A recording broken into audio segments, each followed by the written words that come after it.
মাহে রমজান সামনে, এতটা কাছে, জীবনের পরিবর্তনের একটা বড় সুযোগ। জীবনটা কাজে লাগান, হায়াতটা কাজে লাগান। যুবক ভাই তোমরাও বদলাও, মুরব্বী বাবা আপনারাও বদলান, পর্দার আড়ালের মা বোনদেরকেও ফেরাবার চেষ্টা করেন, সবাই গুনাহ থেকে ফিরতে চেষ্টা করেন। মাহে রমজানের যখন চাঁদ উঠে, আল্লাহ নবী সাল্লাল্লাহু আলাইহি ওয়াসাল্লাম বলেন, ফেরেশতা ডেকে ডেকে বলে, ইয়া বাগিয়াল খাইরে আকবি, হে নেক কাজের আগ্রহীরা এগিয়ে আসো, ইয়া বাগিয়াশ শাররি আকসির, হে মন্দ গুনাহের কাজের আগ্রহীরা এবার তো থামো। এটা রমজান। মদখোর এবার থামো, নেশাখোর এবার থামো, জুয়ারি এবার থামো, সুদখোর থামো না এবার। বেপরদা মা, এই মা অটোতে উঠো না, সিএনজিতে উঠো না, ওই বাজারে যাইও না মা, এটা রমজান। জুতা শাড়ি প্যান্ট গহনা অলংকার অন্য মাসে কিনো, এ মাসে যাইও না, এটা রমজান। এটা রমজান, থামো তো। যুবক ভাই মোবাইল টিপো না। আহা, ওই দেখেন পিছনে অনেক ছেলে কথা বলে, হায় অপদার্থ জিন্দেগি। কে বলবে, কাকে বলবে, কাকে ফিরাবে, কে ফিরাবে? একজনে কি আর সম্ভব? বাবাদের কোনো হাল ছেড়ে দিছে, মারা হাল ছেড়ে দিছে, অভিভাবকরা হাল ছেড়ে দিছে, সন্তানের পতন দেখতেছে, অধপতন। চুল চেহারা, আপন ঘরে ঘুমায়া মা বাপ জীবিত, কোনদিন এক ওয়াক্ত নামাজ পড়ে না, ফজরের নামাজ পড়ে না, সারা রাত মোবাইলে উলঙ্গ ছবি দেখে। ব্যর্থ মা বাপ তাকায়া তাকায়া নিজ সন্তানের এই ধস দেখতেছে।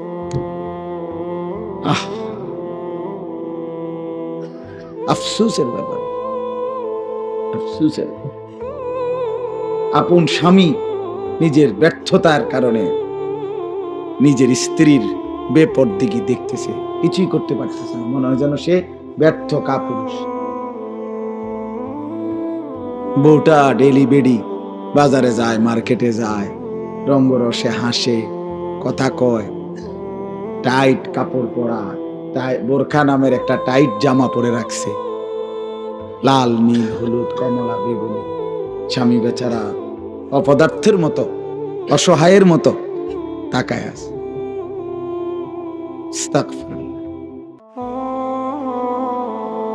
এই পর্যন্ত কোন ইমানদারের বউ বেপর্দার সুযোগ দেয় নাই, এই কারণে কোন ইমানদারের বউ যায় নাই।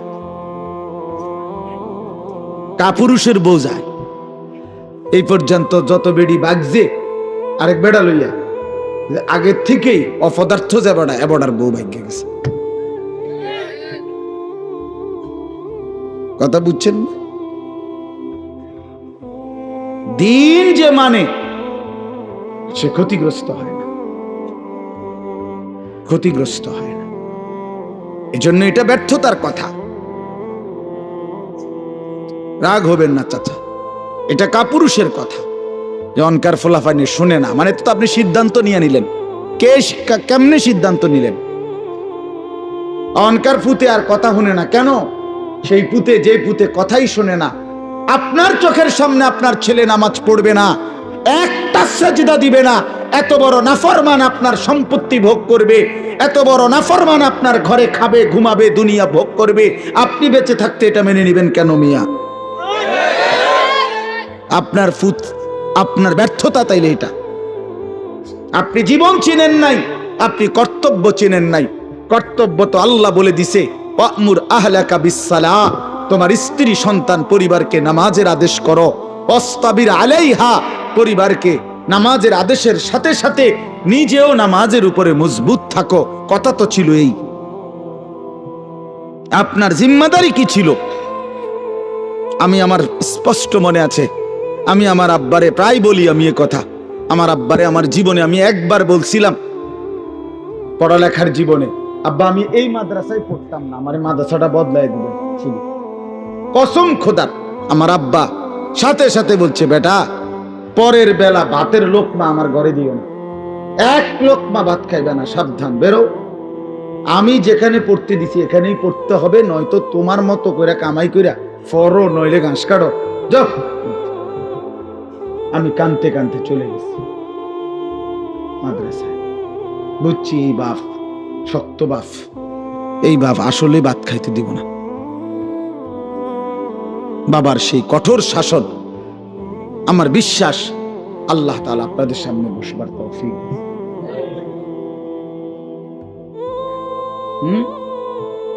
আমার জীবনের সার্থকতা কি? আমার স্ত্রী সন্তান যদি ধ্বংস হয়ে যায়, সোফা দিয়ে আমি করব কি? খাট দিয়ে আমি করব কি? বিল্ডিং দিয়ে আমি করব কি? বলেন কি করব? আমার জীবনটা কি? রাহিমাল্লাহু ওয়ালিদান আ'আনা ওয়ালাদাহু আলা বিররি।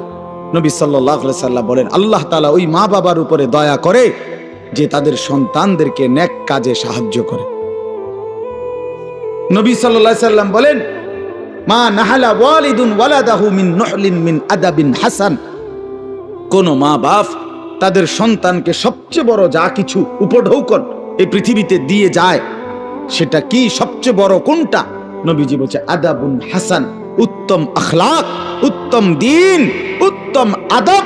এটা যারা শিখিয়ে গেল তারাই তাদের সন্তানকে সর্বশ্রেষ্ঠ নিয়ামত দিয়ে গেল। রাসূলুল্লাহ সাল্লাল্লাহু আলাইহি ওয়াসাল্লাম বলেন, নবীজি বলছে, এক সাহাবী জিজ্ঞেস করছে, ইয়া রাসূলুল্লাহ মা হাক্কুল ওয়ালাদ, সন্তানের হক কি? আলাল ওয়ালিদ, পিতামাতার উপরে। নবীজি বলছেন আন ইউহসিনা ইসমাহু ওয়া ইউহসিনা আদাবাহু। নবীজি বলছে তার প্রথম হক দুইটা, তার জন্মের পরে তার একটি সুন্দর নাম রাখা, আরেকটা হক তাকে উত্তম আদব, উত্তম আখলাক শিখায়। হযরত আলী রাদিয়াল্লাহু তাআলা আনহু বলছেন, কোরআনে আছে, ইয়া আইয়ুহাল্লাযীনা আমানু কু আনফুসাকুম ওয়া আহলিকুম নারা। হে ঈমানদারগণ, তোমরা তোমাদের নিজেদেরকে এবং পরিবার পরিজনকে জাহান্নামের আগুন থেকে বাঁচাও। এটা আপনারা শুনছেন না কথা? এটা তো হযরত আলী এই আয়াতের তাফসিরে বলছে পরিবারকে জাহান্নামের আগুন থেকে বাঁচাও কিভাবে?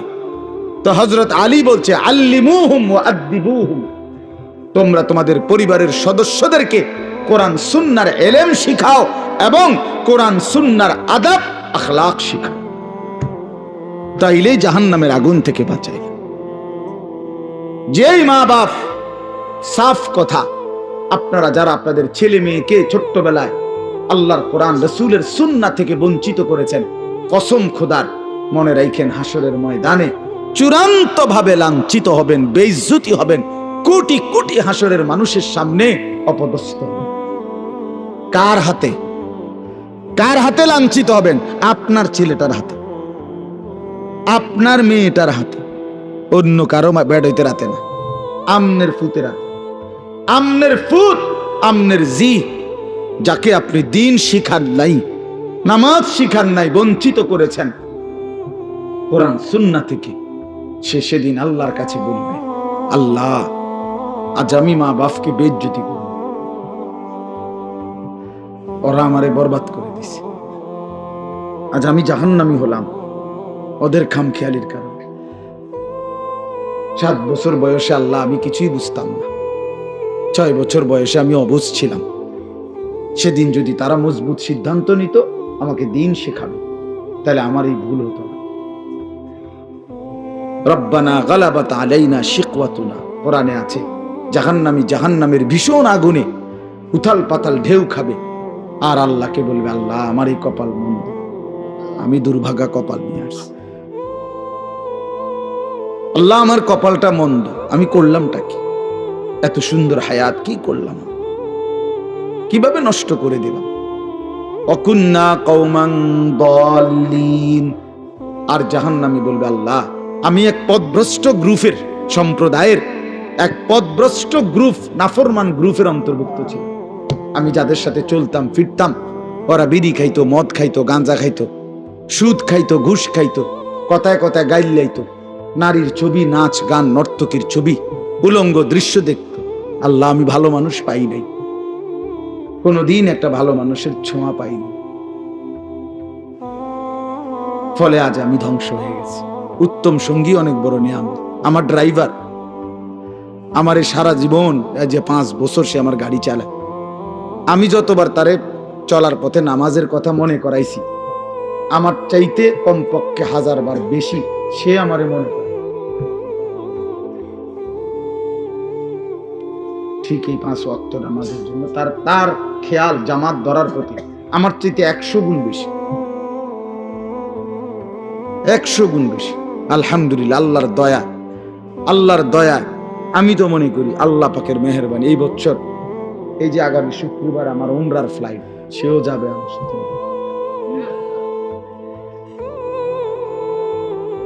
বলছে আমি কেমনে যাবো, আমি কেমনে যাবেন চাইবেন, কেমনে যাবেন আল্লাহ ব্যবস্থা করব। সে যাবে ইনশাআল্লাহ, তারও ফ্লাইট আমার সাথে, আমার শায়েখের সাথে। এই জন্য বললাম, জাহান্নামী বলবে আল্লাহ আমি ভালো মানুষ পাই নাই। যুবক ছেলেরা আফসোস করবা এই অসৎ বন্ধুর জন্য, যে তোমারে নারীর ছবি, নাচ গান আর বিকৃত হাসি দিয়ে নষ্ট করে দিছে। তোমারে কোনো মেয়ের সাথে লাইন করায় দিছে, তোমারে কোনো জুয়ার আড্ডায় শিখায় দিছে, তোমারে কোনো মদের আড্ডায় নিয়ে গেছে। মাথা নোয়াইও না, মাথা নোয়াইলে কি লাভ হবে? আমার থেকে বাঁচিয়ে গেলে তো লাভ নেই, আল্লাহর থেকে বাঁচবে কিভাবে সেটা ভেবে দেখে। আমি তো এমনিই চলে যাব, একটু পরে আমি চলে যাব না, আপনারা আপনাদের পথে চলে যাবেন না, তো কে কার কাছে আটকায়? কিন্তু আল্লাহর কাছে। এই জন্য আজকে রমজান সামনেই, আমরা সবাই মিলে নিয়ত করি আমরা বদলাবো ইনশাআল্লাহ। মান লাম ইয়াদা কাওলা যুর ওয়াল আমালা বিহি ফালাইসা লিল্লাহি হাজাতুন আন ইয়াদা তাআমাহু ওয়া শারাবাহু। নবী সাল্লাল্লাহু আলাইহি ওয়াসাল্লাম বলেন, যে ব্যক্তি রমজান পেল, রোজা রাখলো, অথচ মিথ্যা কথা, মিথ্যা আচরণ, অন্যায়, অশ্লীলতা, চুরি, ডাকাতি, গুনাহের আচরণ ছাড়তে পারলো না, রাসূল বলেন, হায় নাফরমান, তোমার এই খাদ্য আর পানীয় থেকে বিরত থাকার কোনো প্রয়োজন আল্লাহর কাছে নাই। আল্লাহ ভাতের অভাবে, পানির অভাবে তোমারে রোজা রাখতে বলে নাই, তোমারে জান্নাত দেওয়ার জন্য রোজা রাখতে বলছিল। তোমারে বলছে লাআল্লাকুম তাত্তাকুন, তোমারে বলছে আমি মুত্তাকি বানাবো বান্দা তোকে, তোর ঈমান আমি নিলাম বান্দা। ইয়া আইয়ুহাল্লাযীনা আমানু, হে ঈমানদারগণ, মানে হলো বান্দা আমি তোমার ঈমান নিলাম, এবার আমি তোমাকে তাকওয়া দেব, লাআল্লাকুম তাত্তাকুন।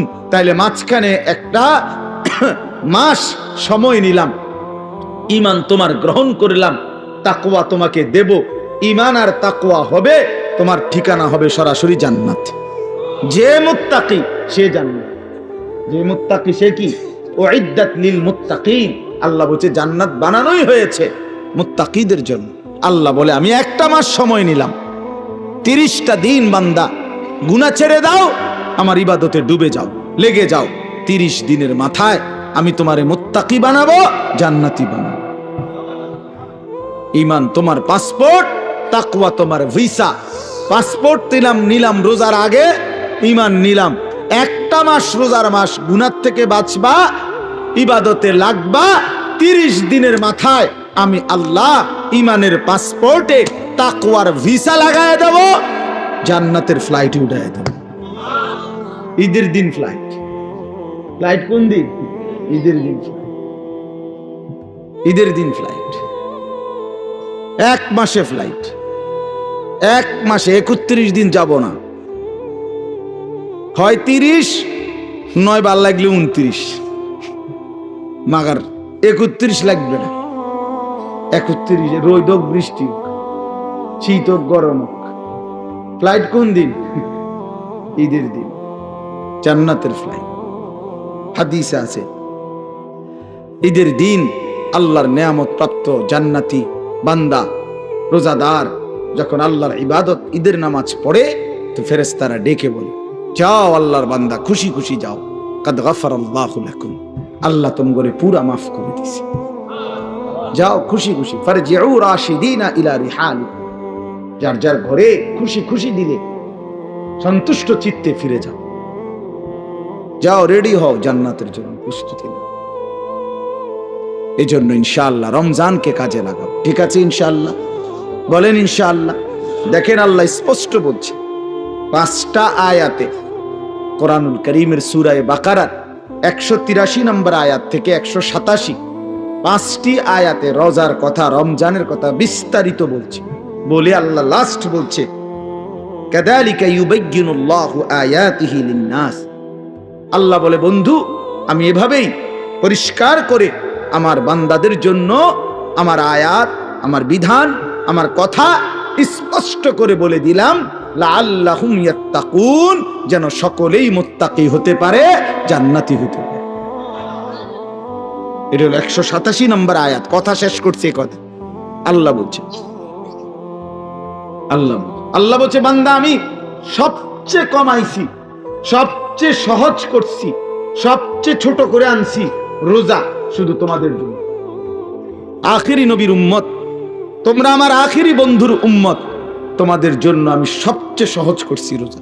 রোজা পূর্ববর্তী জাতির, যারা পূর্ববর্তী জাতি, তাদের রোজার নিয়ম কানুন, রোজা ছিল সবার, কিন্তু নিয়ম কানুনের মধ্যে বিপরীত ছিল। বিশেষ করে আমাদের নবী সাল্লাল্লাহু আলাইহি সাল্লামের সাহাবায়ে কেরামের আমলে তাফসীর আছে স্পষ্ট, ওলামায়ে কেরাম জানে, যখন রোজা ফরজ হয়েছে, মজার কথা শুনেন, যখন রোজা শুরু হয়েছে সাহাবীদের জামানায়, তখন রোজা কেমনে রাখত? নিয়ম ছিল সন্ধ্যাবেলায় ইফতার করার পরে, ইফতার করে না সূর্য ডুবলে, তো এই সময় ইফতার করার পরে এই বাকি যে রাতটা, এই রাতে যতক্ষণ সজাগ থাকবে প্রথম, এতক্ষণই খানা দানা, স্ত্রী মিলন এগুলো করতে পারবে। কিন্তু যদি ঘুমাইয়া যায় 10 মিনিটের লাগেও, 1 মিনিটের লাগেও, শুইয়া লাইলে চোখ বন্ধ, ঘুমা এসে গেলে পরের দিনের রোজা শুরু। হ্যাঁ, এটাই বিধান। নবীজির জামানায়, সাহাবীদের জামানায় প্রথম শুরু হয়েছিল এভাবে, রোজার বিধান ছিল এভাবে। এরপরে ঘুমের থেকে উঠা আর খানার সিস্টেম নেই। এক সাহাবী হযরত কাইস ইবনে সারমা আনসারী সাহাবী, উনি এরকম সারাদিন রোজা রাখছে, রাইখা সন্ধ্যাবেলা ইফতারের টাইমে ঘরে আসছে। স্ত্রীকে বলছে, ইফতার কিছু আছে কি? স্ত্রী বলছে, কিছুই নাই ঘরে, আপনি একটু অপেক্ষা করেন, বসেন, আমি পাশের বাড়ির থেকে কিছু খাবার বা কিছু নিয়ে আসি। স্ত্রী গেছে পাশের ঘরে, কিছুটা তাদের কাছ থেকে খাবার ধার নিয়ে ঘরে আসছে। আইসা দেখে ওনার স্বামী সারাদিন ক্লান্তিতে মেহনত করে আসছে, একটু কাইত হয়েছিল, ঘুমায় গেছে। এখন স্ত্রী তো ঘুম থেকে জাগায় বলতেছে, ইন্নালিল্লাহ, আপনার তো রোজা শুরু হয়ে গেছে। বুঝা, হ্যাঁ, আমি আর কি করবো এখন, তার কিছুই খাইতে পারে না। তো আজকের সারাদিন উপাস, সারা রাত উপাস, পরের দিন দুপুর বেলা এই সাহাবী বেহুশ হয়ে গেছে, আর উঠতে পারতেছে না। কেন? লাগাতার এই কষ্ট। কথা বুঝছেন কিনা? এখান দিয়ে 12, হেন দিয়ে 12, 24 ঘন্টা, আরো ওহেন দিয়ে ধরেন আপনি 6-7 ঘন্টা, প্রায় 30-32 ঘন্টা পরে উনি কি হয়ে গেছে? বেহুশ হয়ে গেছে। নবী সাল্লাল্লাহু আলাইহি ওয়াসাল্লামের কাছে জানানো হয়েছে। আরেক সাহাবী রাত্রিবেলা ঘুম থেকে উঠে বেখেয়ালে ওনার স্ত্রীর সাথে মিলিত হয়েছে, তো ওনারও বড় ক্ষতি হইল, কারণ রোজা তো শুরু হয়ে গেছে। এই দুইজনের দুই বিষয়ের কারণে আল্লাহ তাআলা বলছেন, বন্ধু ঠিক আছে, চলেন আরো কম, আপনাকে যে আমি ভালোবাসি। আল্লাহ বলছেন, বন্ধু আপনাকে যে খুব পছন্দ করি, আপনার উম্মত তো আপনাকে ভালোবাসলে আপনার সাথে যা কিছু সব কিছুকেই আমি ভালোবাসি। আপনার উম্মতকেও ভালোবাসি, আপনার গায়ের চাদরকে ভালোবাসি, আপনার গায়ের কম্বলকেও ভালোবাসি। কোরআনে আছে, ইয়া আইয়ুহাল মুজাম্মিল, ইয়া আইয়ুহাল মুদ্দাসসির। নবীজি কখনো চাদর গায়ে দিছেন, আল্লাহ বলছে, হে চাদর পরা নবী। নবীজি কম্বল গায়ে দিছেন, তা আল্লাহ বলছে, হে কম্বল পরা বন্ধু আমার। তার মানে কি? এটা কেমন মায়ের কথা? এই রুমালওয়ালা ভাই, আমরা বলি না এটা? আল্লাহ যেন বলছে, বন্ধু আপনার সাথে যা লাগে সব আমার কাছে প্রিয় হয়। চাদরও দামি, কম্বলও দামি। আয় যদি চাদর দামি হয়, কম্বলও দামি হয় নবীর সাথে, আপনি আমি লাগলে কি পরিমাণ দামি হব? তাহলে কেন দাড়ি কাটেন? দাড়ি কাটেন কেন বাপ? কাটেন, এটা অভদ্রতা, অসুন্দর। পৃথিবীর কোন গবেষক, দার্শনিক, পণ্ডিত, বুদ্ধিজীবী, কাফের, মুশরিক, বেঈমান, ইহুদি, খ্রিস্টান, নাস্তিক, মুরতাদ, হিন্দু, বৌদ্ধ, পৃথিবীর কেউ, কোন গবেষক, আমি চ্যালেঞ্জ করলাম, কোন বুদ্ধিজীবী, কাফেরও আজ পর্যন্ত গবেষণা করে প্রমাণ করতে পারে নাই যে দাড়িওয়ালা চেহারার চাইতে শেবওয়ালা দাড়িবিহীন চেহারা সুন্দর, হ্যান্ডসাম। এটা কি যুক্তিতে, কি গবেষণাতে, কোন মেশিনে ধরা খাইছে? এটা কথা বোঝেন নাই আপনি? আপনি কদ্দুর জানলে আমারে কদ্দুর দেখাইয়েন, এরপরে প্রমাণ যদি করতে পারেন তো জেনে আমার বিচার করণ দরকার, আমি হেনে যাবো বিচারের লেগে। দাড়িবিহীন চেহারার চাইতে দাড়িওয়ালা চেহারা লক্ষ কোটি গুণ বেশি সুন্দর, তুলনাই হয় না বেটা। এ তো কাপুরুষের চেহারা বেটা, যে নিজের দেহকে বিকৃত করে, নিজের শরীর চেহারাকে যে বিকৃত করে দেয়, তার হিম্মত কোথায়, সাহস কোথায়, তার পৌরুষ কোথায়, বীরত্ব কোথায়? নিজের চেহারাকে যে বিকৃত করে, নিজের চেহারা নিয়ে যে নিজে লজ্জিত, তো তারই ইজ্জত দিব কে? তারই সম্মান দিবে কে? নিয়ে আল্লাহ আমাদেরকে মাফ করে দেন। তো আল্লাহ তাআলা বললেন, তো এই দুই সাহাবী, দুইটা ঘটনা ঘটলো, আল্লাহ তাআলা বললেন, বন্ধু চলেন সহজ করে দিই, আরো সহজ করে। কুলু ওয়াশরাবু, এই যে দেখেন, উহিল্লা লাকুম লাইলাতাস সিয়ামির রাফাসু ইলা নিসাইকুম, আল্লাহ বলে এখন থেকে বন্ধু আপনি আপনার উম্মতকে বলেন, প্রত্যেকটা ইমানদার পুরুষ রোজাদারের জন্য সন্ধ্যা সূর্যাস্তের পরে রাত সুবহে সাদিক পর্যন্ত পুরা রাত এবার আর কোনো ঘুম যাক বা না যাক, কোনো নিষেধাজ্ঞা আর নাই। সে তার স্ত্রীর সাথে মিলিত হওয়া, স্ত্রীর সাথে থাকা তার জন্য পুরাপুরি বৈধ করা হলো। হুন্না লিবাসুন লাকুম ওয়া আনতুম লিবাসুল লাহুন্না, স্ত্রী তো স্বামীর পোশাক, স্বামী তো স্ত্রীর পোশাক, একজন আরেকজনের সাথে মিলে মিশে থাকবে, এটাই তো ইনসাফ, এটাই তো আল্লাহর চাওয়া। স্বামী যদি স্ত্রীর কাছে আপনার আকর্ষণীয় না হয়, স্ত্রী যদি স্বামীর কাছে আকর্ষণীয় না হয়, বেডিও যদি বাইরের বেড হইতে লেগে আগ্রহী, এবারও যদি বাইরের বেড হইতে লেগে আগ্রহী, তো এই দুই অপদার্থ কি এর স্বামী স্ত্রী? নিফেলাস ঠিক না? কি রে বেটা, তুই বেটা তোমার বউ আছে ঘরে, তুমি রং মানুষের বেডি, বেওকুফ কোথাকার, তোমার তো রোদে টাঙ্গাই তুমি দরকার। যে মহিলা তার স্বামী আছে, সে পর পুরুষের প্রতি আসক্ত। এখান থেকে মুরাদনগর যাবে এক জোড়া জুতা, কিন্তু এবুড়ি রে সিএনজি আইয়া হরন দিতে আছে আধা ঘন্টা ধরে, এবুড়ি রেডি, হ্যাঁ রেডি, আগো বাইরন না, না রাখো না, কত রেডি হইতেছে, এবুড়ি রেডি, এই পাউডার ডলতে আছে, ফেয়ার এন্ড লাভলি ডলতে আছে, মেকআপ ডলতে আছে। আহারে বোন, আহারে মা, কারে দেখাইবা এই রঙ্গরসের যৌবন, এই গহনা, এই অলংকার, এই প্রসাদনী কাকে দেখাইবা?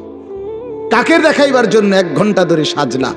রাস্তার ওই লম্পট বখাটে যে তোমারে দেখে অবৈধ কল্পনা করে, অশ্লীল কামনা করে সে, অথচ নিজ স্বামী বেচারা যদি বলে কদ্দুর কাপড় সোপড় কদ্দুর বদলাইয়া সুন্দর করে পাউডার টাউডার বা কদ্দুর সুন্দর করে ভালো হইয়া থাকো, স্বামীর সামনে আসো, হ্যাঁ বেডা কথা কয় দে, বেডা বাত রাইনতে রাইনতে জান শেষ, কথা কইতে তো সুন্দর লাগে। এ দিছে বেড়ার যায় জামাইয়ের 14 গোষ্ঠী উড়াই দিছে, জামাইয়ের কপালে ভালো কাপড়, ভালো প্রসাদনী কিছুই জোটে না, জোটে রাস্তার বখাটের কপালে।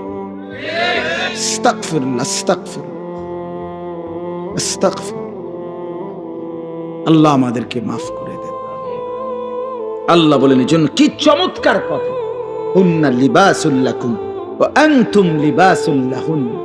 আল্লাহ বলে স্ত্রীরা এ তো স্বামীর পোশাক, স্বামী এ তো স্ত্রীর পোশাক, মিলেমিশে একাকার। সুবহানাল্লাহ। এরপরে আল্লাহ বলেন আলিমাল্লাহু আন্নাকুম কুনতুম তাখতানুনা আনফুসাকুম ফাতাবা আলাইকুম ওয়া আফা আনকুম। আমি জানি তোমাদের কেউ রাত গভীরে স্ত্রীর সাথে মেলামেশা করে ফেলেছো, ভুল হয়ে গেছে, ঠিক আছে, আমি তওবা করো, আমি মাফ করে দিলাম। ফালআনা বাশিরুহুন্না ওয়াবতাগু মা কাতাবাল্লাহু লাকুম। এখন আমি তোমাদের জন্য অনুমতি দিয়ে দিলাম, এখন হালাল করে দিলাম, বৈধ করে দিলাম, তোমরা আমার সিদ্ধান্ত হুকুম তালাশ করো, অর্থাৎ এখন তোমাদের জন্য অনুমতি দেওয়া হলো। এরপরে আল্লাহ বলেন ওই আরেক সাহাবীর ঘটনা রয়েছে না, তারপরটা যে কি হয়ে গেছে, তো আল্লাহ বলছে ওয়াকুলু ওয়াশরাবু, এবং সাথে সাথে খাও পান করো, হাত্তা ইয়াতাবায়্যানা লাকুমুল খাইতুল আবিয়াদু মিনাল খাইতিল আসওয়াদি মিনাল ফজর, একেবারে সাদা সুতা কালো সুতা থেকে আলাদা করা পর্যন্ত খাও পান করো। তার মানে রাত্রির কালো রেখা থেকে যখন সুবহে সাদিকের সাদা নতুন রেখা আসে, দাগ আসে, রেখা সাদা রেখা, ওই পর্যন্ত খাইতে থাকো। সুম্মা আতিম্মুস সিয়ামা ইলাল লাইল, এবং এরপরে সন্ধ্যা পর্যন্ত, সূর্য অস্ত পর্যন্ত, ওই সুবহে সাদিক থেকে সন্ধ্যা পর্যন্ত রোজাটা পূর্ণ করো। আল্লাহ বলেন ওয়ালা তুবাশিরুহুন্না ওয়া আনতুম আকিফুনা ফিল মাসাজিদ। আর শুনো, তবে যদি রমজানের শেষ দশকে ইতিকাফ করো আল্লাহর ঘরে, তাইলে আর স্ত্রীর সাথে যে কোনো রকমের রাতে দিনে কোনো রকমের মেলামেশা আর নিষিদ্ধ করে দেওয়া হবে।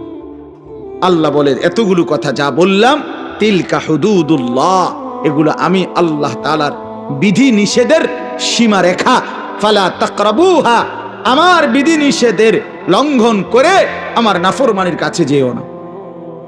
কাযালিকা ইউবায়্যিনুল্লাহু আয়াতিহি, আল্লাহ বলেন এভাবে আমি পরিষ্কার করে তোমাদের কাছে সব বলে দিলাম, লাআল্লাহুম ইয়াত্তাকুন, যেন বাস্তবিক অর্থে মুত্তাকি হতে পারো, জান্নাতি হতে পারো। এজন্য বাপ আমাদের জন্য আল্লাহ তাআলা সবচেয়ে সহজ করে দিয়েছেন রমজান, অনেক কমাই আনছেন। কোরআনে আছে ইউরিদুল্লাহু বিকুমুল ইউসরা ওয়ালা ইউরিদু বিকুমুল উসর। আল্লাহ বলেন আমি তোমাদেরকে সহজ করতে চাই, কঠিন করতে চাই না। অতএব আমাদের জন্য আল্লাহ সহজ করেছেন আমাদের জন্য সুবহে সাদিক থেকে সূর্যাস্ত পর্যন্ত খাদ্য পানীয় স্ত্রী মিলন থেকে বিরত থাকতে বলছেন, আর সারা বছরের মতো চলমান গুনাহ বাঁচতে বলছেন, ইবাদতে লেগে থাকতে বলছেন। তাইলে অতিরিক্ত আহামরি খুব কঠিন কোন বোঝা আমাদেরকে চাপায় দিছেন? রমজান মানে কি 50 কেজি চালের বস্তা কান্দে লইয়া দাঁড়ায় থাকা? রোজা মানে কি সিমেন্টের বস্তা একটা লইয়া খাড়ায় থাকুন নাকি? তাইলে এখানে কঠিন কি? এটুকু রোজা যদি আমরা পালন করতে না পারি, এত বড় সুযোগ, জান্নাতের দরজা খোলা, জাহান্নামের দরজা বন্ধ, রহমতের দুয়ার খোলা, শয়তানকে শেকলে বন্ধি। আল্লাহর নবী বলছে একটা নফল একটা ফরজের সমান, একটা ফরজ 70টা ফরজের সমান। শুরুটা রহমত, মধ্যখানটা মাগফিরাত, শেষটা নাজাত। এক একটা নেকি বাড়তে বাড়তে আল্লাহ তাআলা নিজের হাতে নেকি ফেরেশতাকে দিয়ে না লিখিয়ে নিজে লেখেন। এত কথা, এত কথা, এত কথা, এত ফজিলত, এত কিছু নবীজি বললেন আমার বাপ আমার ভাই। এর পরেও যে ব্যক্তি রমজানের কদর করলো না, তার উপরে আল্লাহর লানত, ফেরেশতার লানত, মুহাম্মদুর রাসূলুল্লাহর লানত। তোর উপরে খোদার গজব পড়ুক, তোর উপরে খোদার লানত পড়ুক। হ্যাঁ, এটা আমি বলি না, এটা জিবরাইল বলে গেছে নবীকে। কি জিবরাইল নবীজির কাছে রমজানের লাস্টে আইয়া বলছে, নবী এত বড় রমজান, আপনার এত কাকুতি মিনতি, আপনার এতগুলো ফজিলতের কথা শোনার পরেও আপনার যেই নাফরমান উম্মত রমজানকে কদর করলো না, তার উপরে আল্লাহর লানত, আমি জিবরাইলের লানত, ফেরেশতার লানত। নবী বলছে আমিন। হ্যাঁ জিবরাইল, আমি তো বদদুয়া দিতে চাচ্ছিলাম না, আমি অভিশাপ দিতে চাচ্ছিলাম না, কিন্তু আজকে আমি রাসূল আর সহ্য করতে পারলাম না, এমন নাফরমান উম্মতের উপরে আমি মুহাম্মদেরও লানত, আমিন, আমিও মেনে নিলাম। যা যা বেঈমান, যা তুই মোবাইলে টিপ, যা তুই নারী নিয়েই থাক, তুই সুদের আড্ডা, ঘুষের আড্ডা, যা তুই বিড়ির আড্ডাতেই থাক, যা, ঠিক আছে, তুই জীবন এভাবেই শেষ কর, যা না ফরমান, ঠিক আছে, দুনিয়ায় তো ভোগ করবি না তো 60 বছর 70 বছর। এরপরে আবু জেহেল দুনিয়াতে মাটির উপরে মাতবরি করছে কতদিন, মাটির নিচে পড়ে আছে আজ কতদিন? এই মিয়া বলেন না কেন? ফেরাউন মাটির উপরে ছিল কতদিন, আজ মাটির নিচে কতদিন? নমরুদ মাটির উপরে ছিল কতদিন, মাটির নিচে কতদিন? নূহ আলাইহিস সালামের উম্মত মাটির উপরে অহংকার করছে কতদিন, মাটির নিচে পড়ে আছে আজ কতদিন? এই জন্য এটা হিসাব করেন, ভাবতে শিখেন।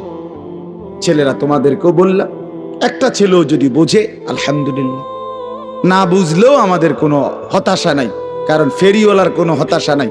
ফেরিওয়ালা তার পণ্য বিক্রি হোক বা না হোক, সে ফেরি করতেই থাকে, ফেরিওয়ালা বলতেই থাকে।